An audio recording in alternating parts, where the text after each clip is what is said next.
today's press conference, I have 4 points. I have actually 3 points. First, on the updates on Thai-Cambodian border situation. On these issues, I have 4 points to update the Thai-Cambodian border situation.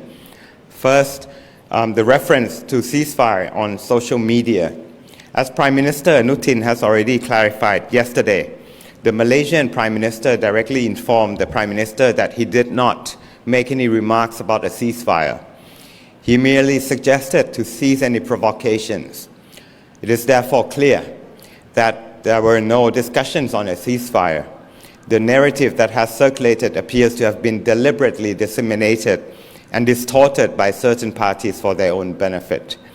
Whether or not there will be a ceasefire depends on the two countries involved in the conflict. Most importantly, it must be proven through actions. Furthermore, any discussions on a ceasefire must be conducted in good faith, with genuine commitment and true understanding of the situation. Statements by the Cambodian side must be accompanied by concrete actions. Accordingly, there are 3 conditions for any ceasefire negotiations. First, Cambodia must publicly announce a ceasefire. Second, the ceasefire must take place and must hold. And third, Cambodia must sincerely cooperate in demining efforts. We have learned from experience that Cambodia's commitment and its action have not always aligned. Once again, Cambodia's actions have contradicted its words. As of yesterday, the Cambodian side intensified its military operations, particularly the indiscriminate attacks by launching the BM-21 rockets into civilian areas, resulting in casualties. This will be the issues I will address next. Given that Cambodia's behavior remains unchanged, Thailand reserves its right to protect our sovereignty. We reserve our right to protect our sovereignty and safety of our people. Second, civilian attacks by Cambodian side. Yesterday, the 14th of December, Cambodian forces continued to carry out indiscriminate attacks against Thailand, including the firing of BM-21 rockets at civilian areas in Kantaralak District, Srisaket Province. These attacks resulted in the death of 1 innocent civilian and injuries to several others. In this regard, the Ministry of Foreign Affairs wishes to extend our deepest condolences for the loss of life and wishes those injured a swift recovery. I must emphasize that this is not an accident. Thailand strongly condemns the brutal and inhumane attacks by the Cambodian side.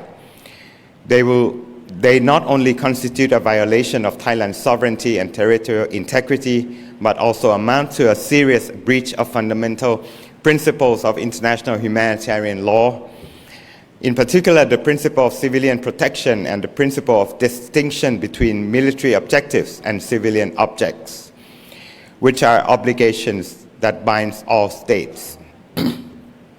Thailand calls on Cambodia to immediately cease all attacks against civilians, fully comply with international law and take responsibility for the harm inflicted upon innocent civilians. The Foreign Minister submitted a letter on the 13th of December to United Nations High Commissioner for Human Rights to convey Thailand's concern regarding Cambodia's violation of human rights. Some salient points of the letter are as follows. First, Cambodia was the one who initiated the attack against Thailand and deliberately targeted civilian areas, resulting in numerous casualties among Thai military personnel and civilians. In addition, more than 600 medical facilities and schools were forced to suspend operation temporarily for safety reasons. Cambodia's indiscriminate attack constitutes serious violations of international humanitarian and human rights laws, including the Geneva Convention.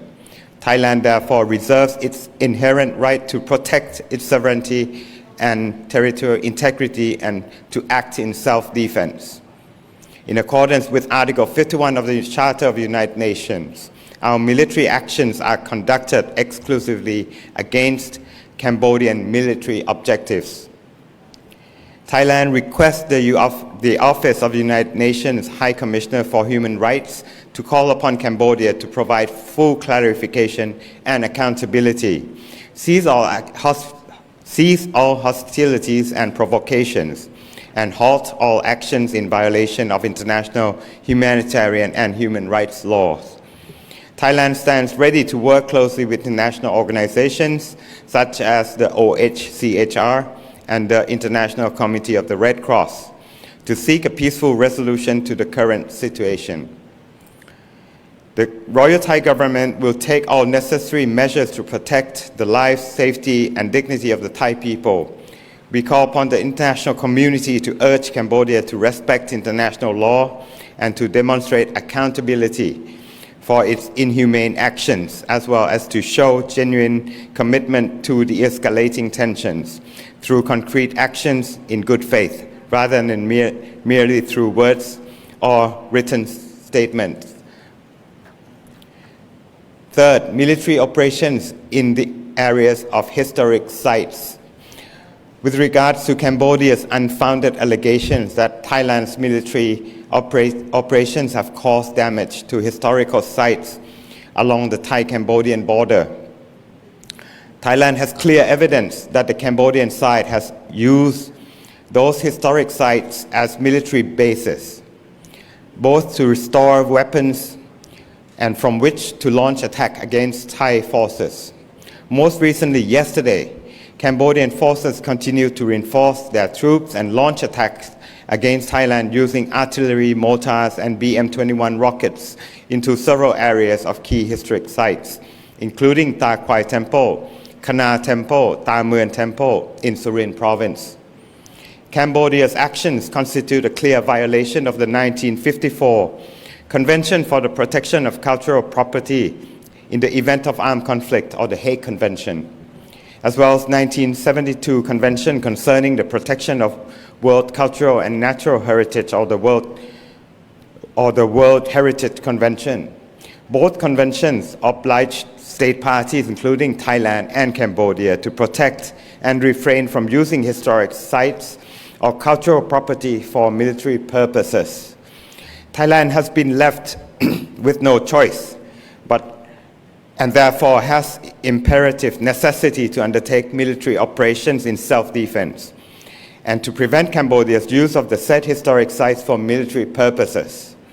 If such action were allowed to continue, they would result in severe impacts and greater damage to border communities. Therefore, Thailand's action in this regard do not constitute a violation of the Hague Convention, which provides a waiver for such circumstances. Recently, the United Nations for Educational, Scientific and Cultural Organization, or UNESCO, has called on both parties to work together to protect cultural property along the border.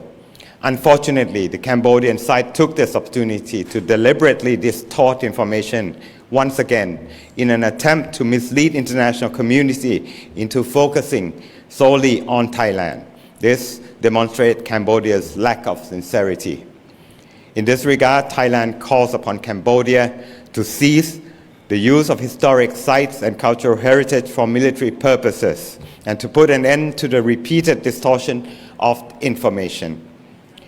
4. The suspension of border crossings by land between Thailand and Cambodia. Thailand expressed serious concerns regarding restriction on the movement of Thai nationals currently present in Cambodia.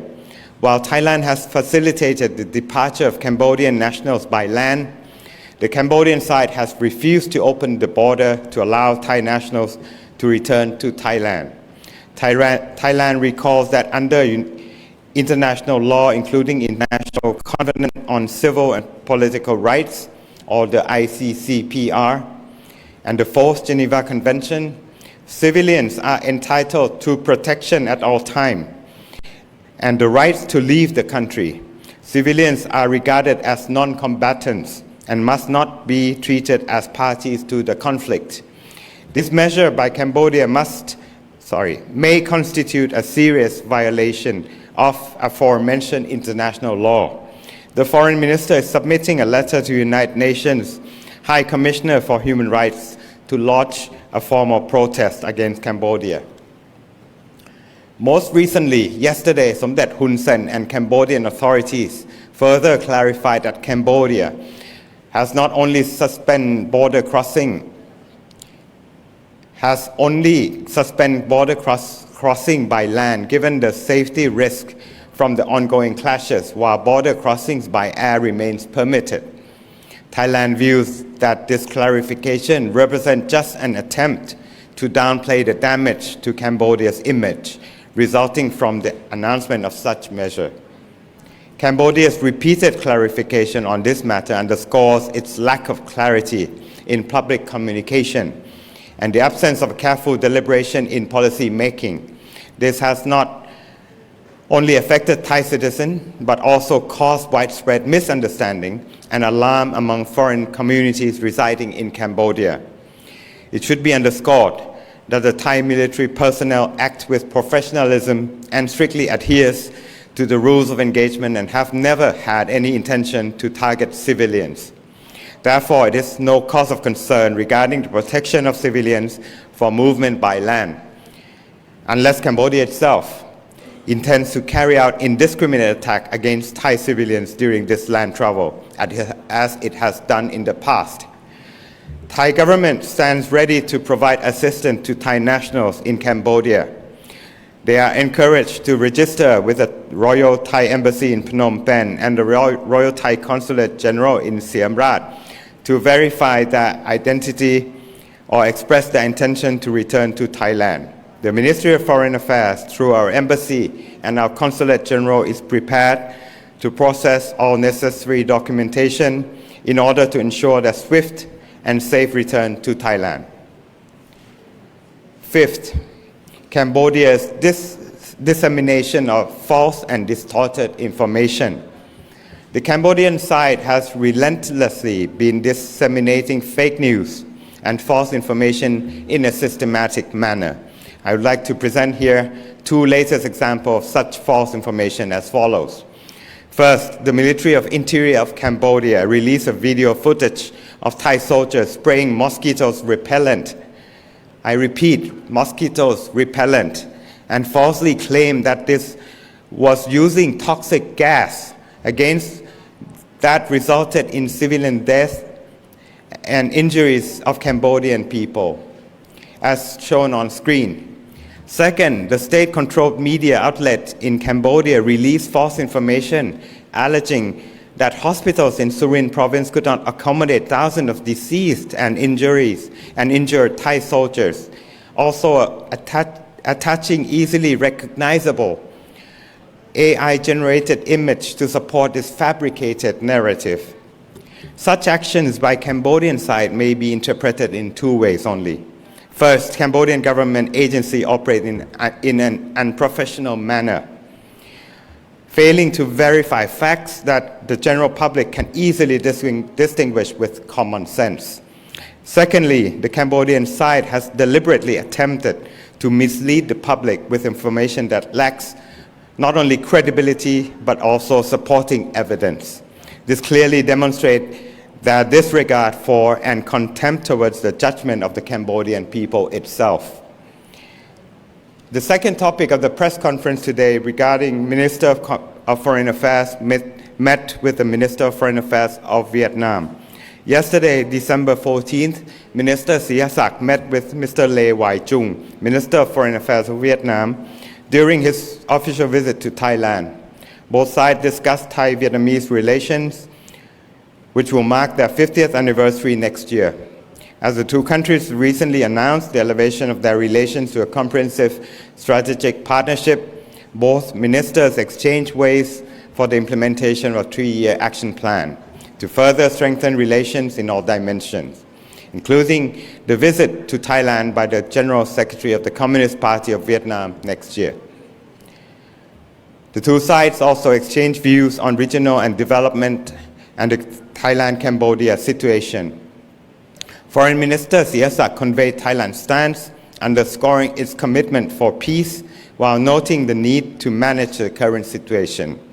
Regarding the Thailand-Cambodia situation, the Minister of Foreign Affairs of Vietnam thanked the Thai side for keeping Vietnam informed. He expressed concern over the clashes and the escalating tensions and their effects on people. Thailand and Cambodia are close neighbors of Vietnam, and as a country that experienced decades of war, Vietnam understands the sufferings of the peoples and the impacts on regional peace and security. Vietnam, therefore, wishes to see both sides end the conflict and engage in dialogue at an early date. Vietnam stands ready to support efforts towards a resolution, including through the role of ASEAN. Third and last topic for my press conference today, International Conference on Global Partnership Against Online Scam. The next, which will take place during the 17th to the 18th of December 2025. The Ministry of Foreign Affairs and United Nations Office on Drugs and Crime, UNODC, will co-host the International Conference on the Global Partnership Against Online Scam from the 17th to the 18th of December 2025 in Bangkok. The meeting will be held over a 1.5 day. This conference follows the announcement made by the Prime Minister at the 47th ASEAN Summit in October in Kuala Lumpur as part of the efforts to build on an advanced regional and international cooperation to combat online scam through ASEAN, APEC, and the United Nations. In order to enhance cross-border cooperation, responding to emerging challenges and address practical gaps.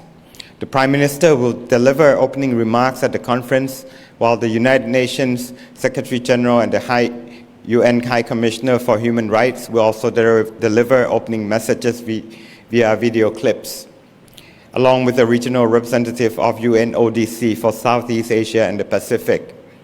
At this stage, ministerial-level representatives and senior officials from various regions have confirmed their participation, including from China, the United States, Indonesia, Myanmar, Rwanda, and Kenya. Representatives from the international organization, private sectors, and civil society will also join, such as the Center for Humanitarian Dialogue, headquartered in Switzerland, the Meta Singapore. Their participation reflects the engagement of all sectors in seeking effective resolutions to online scams. The outcomes of the conference will include a joint statement to strengthen partnership on the issue, as well as practical recommendations to advance further cooperation. Members of the media who wish to cover the event may register through the website or the QR code shown on screen. A press briefing on the outcomes of the conference will be held on the morning of the 18th of December at the Intercontinental Hotel. This ends my press conference of today. I'll now open the floor for any possible questions. Good afternoon, and thank you for the briefing. I'm from AP. I have a couple of questions regarding reactions from very recent reactions from Malaysia and from President Trump as well. So the Malaysian media has just reported this morning that Malaysia is coordinating efforts to ease tensions between Thailand and Cambodia.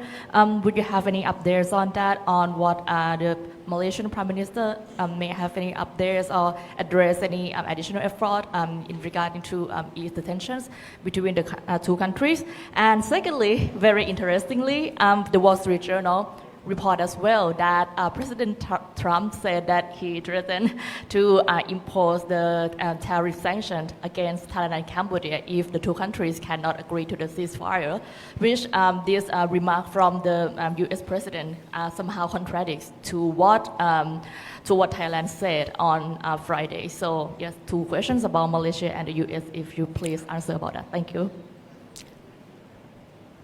I'm sorry, the question, I can't hear you very well. On just the first question on Malaysia, can you slowly repeat it again?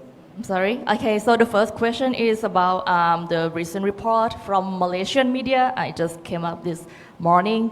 It said that PM Prime Minister Anwar Ibrahim said that Malaysia is coordinating efforts to ease tensions between Thailand and Cambodia. So I just would like to learn whether there is any update from Malaysia on this, any additional effort that he addressed to the Thai leadership. Okay. Thank you. If I can hear you right, You talking about the proposed ASEAN ministerial meeting? No?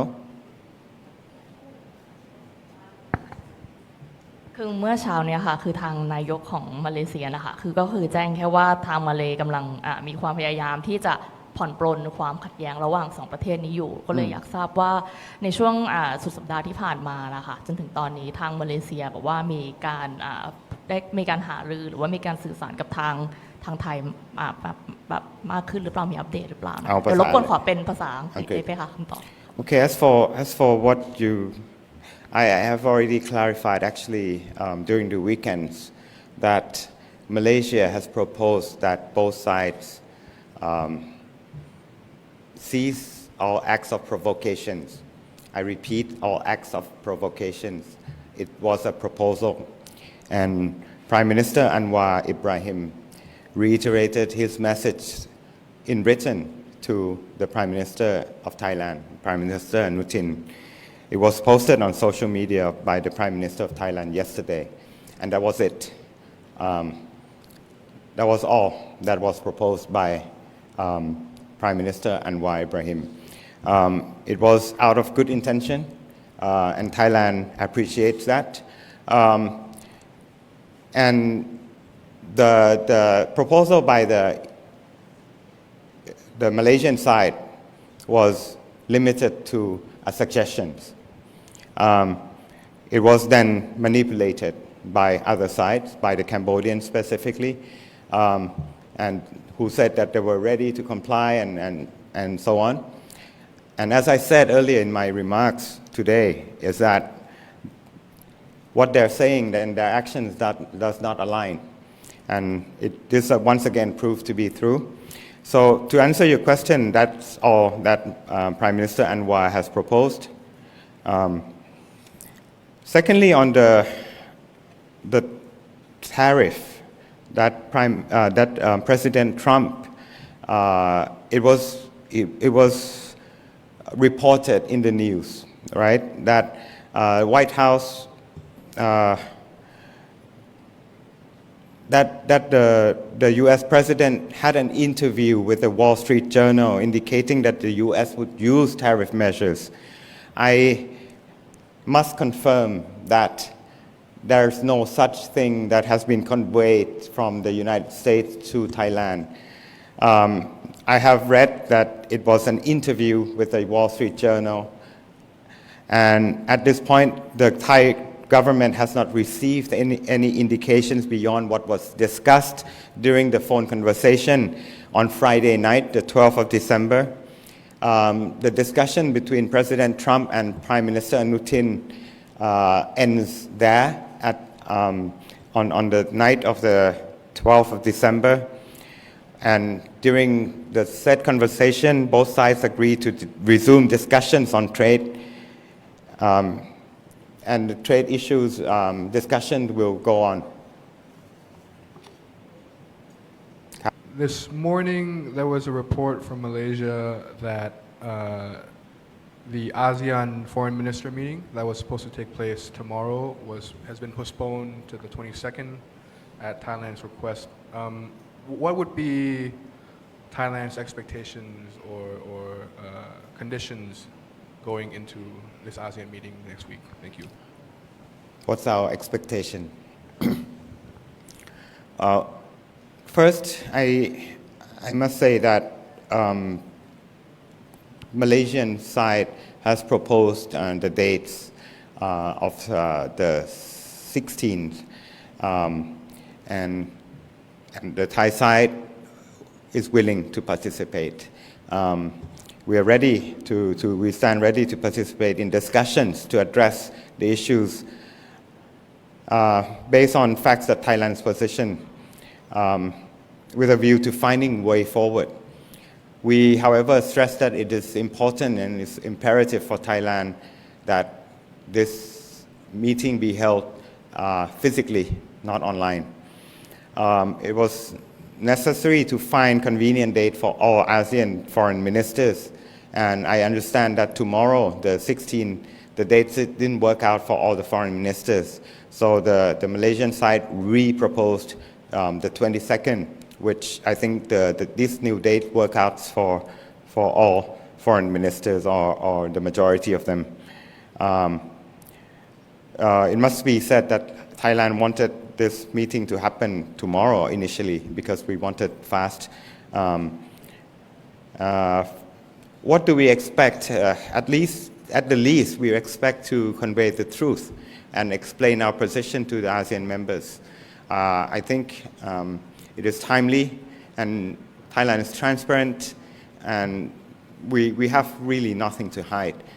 We want the ASEAN members to be well informed of what's going on at the border.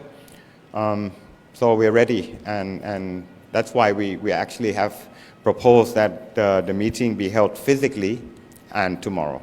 But now it has been confirmed, I think, to be held on the 22nd. Any other questions?